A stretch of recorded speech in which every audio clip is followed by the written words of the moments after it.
మస్తే మస్తే నమస్తే. ఈ recipe try చేస్తే పక్కా అంటారు మస్తే హే.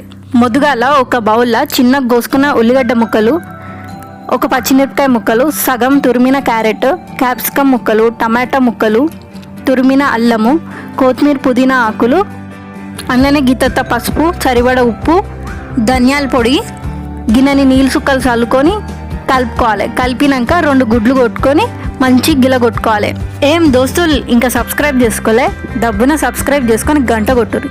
మేము ఇట్లా వీడియో పెట్టుడితోటే మీకు అట్లా నోటిఫికేషన్ వస్తుంది. ఇప్పుడు ఇక పొయ్యి మీద పెంక పెట్టి గుడ్డట్టే వేసుకోవాలి. కలుపుకున్న దాంట్లో సగం వేసుకోర్రి. జర్ర 1 నిమిషం తర్వాత ఒక బ్రెడ్ ముక్క దాని మీద వేసి అట్లా ఒత్తి ఉల్టా తిప్పుకోవాలి. కొనాలకి గిన్నెని నూనె సుక్కలు చల్లుకోవాలి. జర్ర ఉడకనియాలి. అవసరమైతే మూత పెట్టుకోర్రి. ఉడికినాక ఉల్టా తిప్పేసుకోవాలి. ఇంకో దిక్కు కూడా కాలనియాలి. కాలినాక తీసేసుడే. గుడ్లల్లో మంచి కొలెస్ట్రాల్ ఉంటుంది. ఇంకా బొక్కలకి కంటి చూపుకి చాలా మంచిది. ఇక మిగిలింది ఇంకో గుడ్డట్టు వేసుకొని ఇంకో బ్రెడ్ ముక్క వేసుకొని చేసుకోవాలి. గంతే వెజ్జీ బ్రెడ్ ఆమ్లెట్ తయారు. వీడియోకి ఇట్లా నచ్చితే లైక్ చేసి షేర్ చేసుడు యాద్ మరవకురి.